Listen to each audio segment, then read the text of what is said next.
UGC का जो bill है सांप छछूंदर वाला खेल हो गया है, न उगलत बनता है न निगलत बनता है। यदि लागू करते हैं तो सवर्ण नाराज हो जाएंगे, नहीं लागू करते हैं तो इधर बैकवर्ड और शेड्यूल कास्ट नाराज हो जाएगा। इसे ये लॉन्ग लिंक करके रहेंगे, लंबित करेंगे कोर्ट में, न इधर लागू करेंगे न इधर लागू करेंगे। क्योंकि न्यायालय द्रोणाचार्यों का है, वहां भी द्रोणाचार्य बैठा है, कॉलेज में भी द्रोणाचार्य बैठा है, यूजीसी का बिल बना रहा है वो भी द्रोणाचार्य है। इन्होंने एक खेल खेला था, दिमाग से सोचा था कि यूजीसी बिल तो लागू होगा नहीं तो सवर्ण खुश हो जाएंगे, और लागू नहीं होगा तो हम कह देंगे अनुसूचित जाति के लोगों से हम क्या करें, न्यायालय ने इसे निरस्त कर दिया। बिल लाने वाले लोगों, तुम इसे पास करोगे तो तुम्हारे नंबर कुछ बढ़ेंगे। 2027 में 2029 में जो इलेक्शन होगा कुछ नंबर बढ़ जाएंगे, और नहीं होता है तो आप गटर में सटक जाओगे, तुमको कोई वोट नहीं देगा। ये यूजीसी बिल एक खतरनाक बिल है। यूजीसी बिल ये हम लोग तो लाए ना यूजीसी बिल, अरे यूजीसी बिल तो तुम लाए, और तुम ही जो है सरकार में जाके रिट दायर कर रहे हो। ये दोहरी नीति, बिल लाओगे फिर गवर्नमेंट रिट दायर करेगी या अपने किसी चेला से रिट दायर कराएगी। ऐसा क्यों कर रहे हो भाई, ऐसा मत करो। ये लंबे समय तक नहीं चलना है। ये पहले ये मूर्ख लोग थे, पढ़ते नहीं थे, इनको पढ़ने का अधिकार तुमने छीन लिया था, हथियारों का अधिकार तुमने छीन लिया था, धन धरती सब छीन ली थी। लेकिन अब बैकवर्ड जाग गया है, शेड्यूल कास्ट जाग गया है। तुम कितनी बंदर घुड़की देते हो, ये किया तो हम ये कर देंगे, वो किया तो हम वो कर देंगे, चंद्रशेखर आया तो टांग तोड़ देंगे, बारात चढ़ाई तो हम। अरे अब तो हेलीकॉप्टर से आ रहा है दूल्हा, हाथी पे चढ़ के आ रहा है। तुम उन गरीब मजलूम शोषित पीड़ित लोगों को, जिन पर झोंपड़ी में रहता है, उन पर तुम्हारा जुल्म चलता है, और जब किसी मजबूत आदमी पर तुम्हारा जुल्म चलेगा तब मालूम पड़ेगा, बराबर का हिस्सा पड़ेगा। मैं छात्रों से कहना चाहूंगा, मुख्य रूप से बैकवर्ड शेड्यूल कास्ट, अनुसूचित जाति जनजाति और पिछड़ा वर्ग के लोगों से, जो तुम्हारा उत्पीड़न करे, जो तुम्हारे साथ भेदभाव करे, एफआईआर नहीं करनी है, तुम्हारे भविष्य से खिलवाड़ कर रहा है। क्योंकि self respect is more important than metal gain, our struggle for self respect. अरे हम वैसे भी मरेंगे, वैसे भी मरेंगे, लेकिन जो हमारी लड़ाई न ब्राह्मण से है, न छत्री से है, न वैश्य से है, न राजपूत से है, लेकिन ऐसे लोगों से हमारी हमेशा लड़ाई रहेगी जो हमारी बारात को नहीं चलने देंगे, जो हमारे बच्चों के साथ भेदभाव करेंगे, जो हमको कुओं से पानी नहीं पीने देंगे, जो हमको मूछ नहीं रखाने देंगे, जो हमको अच्छे कपड़े नहीं पहनने देंगे, जो हमको अच्छी गाड़ी में नहीं चलने देंगे। ऐसे लोगों के खिलाफ हम मारे जाएं, जिंदा आज रहें या कल रहें, लेकिन हम इनके खिलाफ लड़ते रहेंगे, युद्ध करते रहेंगे। और अब जो भी तुम्हारे साथ करे ऐसा, मैं निवेदन करता हूं, पुलिस थाने मत जाना, पुलिस तुम्हारी नहीं सुनेगी, न्यायालय तुम्हारी नहीं सुनेगा। मैं धमकी नहीं दे रहा हूं, मैं आप लोगों को किसी तरह का आक्रोश नहीं भर रहा हूं, किसी तरह का मैं लोगों को बरगला नहीं रहा हूं, लेकिन मैंने अपना, मेरा 78 वर्ष का जीवन हो गया, मैंने 78 वर्ष के जीवन में जितना उत्पीड़न, जाति उत्पीड़न देखा है, अत्याचार देखा है, बच्चों को मरते हुए देखा है, बहनों की इज्जत लुटते हुए देखा है, बलात्कार होते हुए देखा है, मासूम बच्चों के कत्ल होते हुए देखा है, पानी पीने पे मारा जाता है। वो मेघवाल को पानी पीने पे बच्चे को मार दिया गया है, इंद्र मेघवाल को। ये कौन सी इंसानियत है, ये कौन सा तुम्हारा धर्म है? एक तरफ कहते हो हिंदू राष्ट्र बनाओ, दूसरी तरफ जो तुम्हारे हिंदू धर्म के अंग हैं उन्हीं को तुम मूछ रखने पे मार रहे हो, उन्हीं को गाड़ी चलने पे मार रहे हो, उन्हीं को बारात में मार रहे हो। हिंदू राष्ट्र बनाओ। क्या हिंदू ये इसलिए रहें कि उनका उत्पीड़न हो? क्या हिंदू इसलिए रहें कि उनका जुल्म हो? हिंदू इसलिए हो कि उनकी बहन बेटियों के साथ जातिगत आधार पर भेदभाव हो? यदि इनको हिंदू धर्म में रखना चाहते हो तो आज से उत्पीड़न करना बंद करो, अपनी औलादों को समझाओ, अपने आने वाली पीढ़ियों को समझाओ। पुरानी पीढ़ी में नई पीढ़ी में अंतर है। पुराने लोगों पर जुल्म हुआ वो सहन कर गए।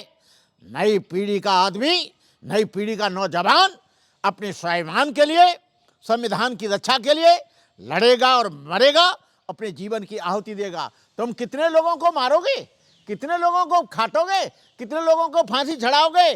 पहले हमारा समाज जागरूक नहीं था, ना बैकवर्ड जागरूक था। आज बैकवर्ड जब से जाग गया है, जब से चुट्टा काटा गया है। यूजीसी बिल को पास कर देना चाहिए, इम्प्लीमेंट कर देना चाहिए, लागू कर देना चाहिए, क्योंकि यूजीसी बिल किसी जाति के खिलाफ नहीं है, ना ब्राह्मणों के, ना क्षत्रियों के, ना वैश्यों के, ना किसी व्यक्ति के।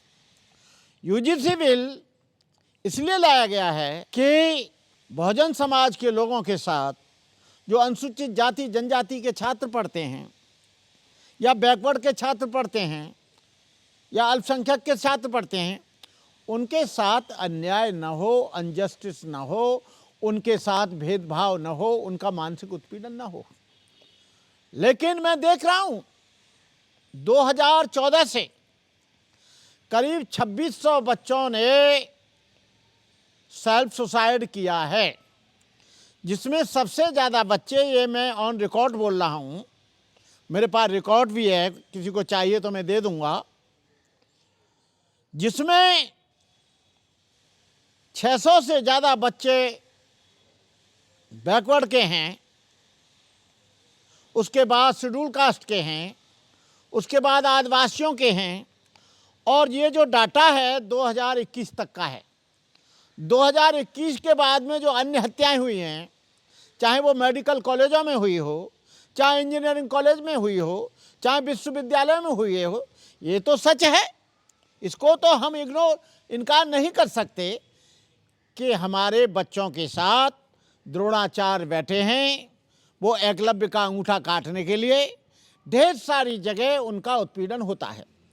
अभी अभी मेरे पास एक फ़ोन आया नागपुर से, जो राष्ट्र टुकड़ो जो महाराज की कोई यूनिवर्सिटी है, बंधु पढ़ती है, उसकी टीचर उसका 1 साल से लगातार उसका उत्पीड़न कर रही है कि तुझे फेल कर दूंगी, तेरे नंबर कम कर दूंगी, तुम्हारी पढ़ने की औकात नहीं है, तुम महार होकर क्यों पढ़ती हो। ये उस जो टीचर महिला है उसके खिलाफ एट्रोसिटी एक्ट में, अनटचेबिलिटी एक्ट में मुकदमा दर्ज होना चाहिए। और मैंने बोल भी दिया उस बच्ची को कि ढेर सारे बच्चे सुसाइड कर रहे हैं, वो इतनी हताश हो गई है कि वो सुसाइड करने के लिए मजबूर हो गई है। मैं नागपुर के लोगों से कहना चाहूँगा, उस बेटी का नंबर भी देना चाहूँगा, उससे जल्द से जल्द मुलाकात करो और मुलाकात करके उसकी हेल्प करो। वो एमएससी की बॉटनी की, जूलॉजी की, उसकी सेकंड ईयर है, वो किसी गांव खेड़े पाड़े से पढ़ने के लिए आई है, लेकिन उसकी जो टीचर है वो लगातार उत्पीड़न कर रही है। उस लड़की का नंबर मैं बताता हूं, आप सब लोग बात कर सकते हैं। विश्वविद्यालयों में पढ़ाने का कोई अधिकार नहीं है, इनकी जगह जेल खाना है, इनकी जगह चौका चूल्हा करने का घर पर है। मेरे पास टाइम नहीं है, लेकिन मैं आता, मैं आज से ही नहीं, सारे जितने भी भारत के विश्वविद्यालय हैं उसमें सारे के सारे लोग, ये 75% लोग जो मनुवादी हैं, मनुवादी का मतलब किसी जाति से नहीं है, मनुवादी का मतलब है जो छुआछूत मानता है, ऊंच नीच मानता है, भेदभाव मानता है, वर्ण व्यवस्था मानता है, और शेड्यूल कास्ट और बैकवर्ड के बच्चों का उत्पीड़न करता है। यदि उस लड़की को कुछ हुआ तो मैं कान खोल कर कहना चाहता हूं, जो टुकड़ो महाराज यूनिवर्सिटी है उसमें क्या भौकाल आएगा, वहाँ के वाइस चांसलर को संज्ञान में देना चाहता हूँ, वहाँ के एचओडी को बताना चाहता हूँ कि उस लड़की का उत्पीड़न नहीं होना चाहिए। लगातार 1 साल से वो लड़की सूख कर पंजर हो गई है, हर वक्त चिंता में रहती है, डिप्रेशन में चली गई है, वो इतना कमज़ोर हो गई है कि वो मरने के लिए, कोई बच्चा मेहनत करता है, परिश्रम करता है, फिर उसको ये कह दिया जाए फेल होगा पास होगा वो अलग बात है, लेकिन तुम मुंह पर कहती हो कि तुझको फेल कर दिया जाएगा और उसे 3-3 सब्जेक्टों में कम नंबर दिए गए। उस महिला को, जो टीचर महिला है बॉटनी की, मैं बता देना चाहता हूं कि तुम होश में आ जाओ, बच्चों का उत्पीड़न मत करो, बच्चों का मानसिक दोहन मत करो। फेल होगा या पास होगा ये उसकी एलिजिबिलिटी पर करता है, लेकिन तुम पहले से इतना उसका मनोबल तोड़ देते हो जिससे बच्चा डिप्रेस्ड हो जाए, जिससे बच्चा डिप्रेशन में चला जाए, जिससे उसका मानसिक संतुलन खराब हो जाए। तुमको क्या हक है? ये यूनिवर्सिटी तुम्हारे बाप की नहीं है, यूनिवर्सिटी ये भारत सरकार की है, यूजीसी की है। यूजीसी से यूनिवर्सिटी ग्रांट कमीशन से पैसा आता है। तुमने सोच लिया है कि यूनिवर्सिटी हमारे बाप की है, हमारे पति की है, हमारे हस्बैंड की है। या तो होश में आ जाओ, हमारे बच्चे पढ़े न पढ़ें, लेकिन हम इस तरह का उत्पीड़न होने नहीं देंगे। मैं मुख्य रूप से नागपुर के लोगों से कहना चाहूँगा कि उस बच्ची का संज्ञान जल्दी लें और आप लोग पहुँचें, सोशल मीडिया पहुँचें। सोशल मीडिया से लोगों के निवेदन है, जितने भी नागपुर के सोशल मीडिया हैं वो उस यूनिवर्सिटी में जाएं। गुजरात में रतन मेघवाल को 5 लोगों ने, 5 सवर्णों ने परेशान किया। वो रेल के सामने मार के डाल दिया या स्वयं मरा, हम नहीं जानते हैं, उसे सुसाइड करना पड़ा। बेमुला को जब डॉक्टर अम्बेडकर की बात की, स्वाभिमान बात की, उसको मार दिया। सारे देश में जातिवाद, ऊंच नीच का भूचाल आ गया है। ये लोग जो द्रोणाचार्य बैठे हैं वो नहीं चाहते कि एकलव्य पढ़े, एकलव्य शिक्षित हो, एकलव्य आगे बढ़े। अरे अभी भी होश में आ जाओ, जब ये एकलव्य बिगड़ेगा, अपने तीर का कितना निशाना साधेगा, कितने लोगों का उसका शिकार बनाएगा। बैकवर्ड जान गया है, जब से पीछा छड़का है। बैकवर्डों ने भी आज ये आंदोलन के लिए, समता के आंदोलन के लिए बिगुल बजा दिया है। नागपुर वो भूमि है जहां बाबा साहब डॉक्टर अम्बेडकर ने जातिवाद का विरोध करते हुए, वर्ग विहीन समाज की स्थापना करते हुए, सामाजिक समानता का बिगुल बजाते हुए, बाबा साहब अम्बेडकर ने करुणा मैत्री का संदेश देते हुए उस जमीन पर, नागपुर की जमीन पर भगवान बुद्ध के धम्म को स्वीकार किया, जिससे लोगों के बीच में करुणा मैत्री का भाव आए। और उसी जमीन पर यदि जुल्म हो, उसी यूनिवर्सिटी में भेदभाव हो, उसी यूनिवर्सिटी में एक बच्ची का मानसिक उत्पीड़न हो, उसी यूनिवर्सिटी में बच्ची को आते ही कहा जाए तुझे फेल कर दूंगी, तुझे फेल कर दूंगी। अरे फेल क्या, तेरे बाप की यूनिवर्सिटी है जो फेल कर देगी? अरे यूनिवर्सिटी में वो बच्ची अच्छी तरह से पढ़ेगी तो तू कौन है? और फेल हो गई तो इसका अंजाम तेरे ऊपर होगा। और लड़की को कुछ हो गया और बच्ची को कुछ हो गया, यदि मरती है तो सबसे पहले तेरे खिलाफ एफआईआर होगी। अनटचेबिलिटी एक्ट में, एट्रोसिटी एक्ट में तेरे खिलाफ एफआईआर करके तुझे जेल भेजूंगा।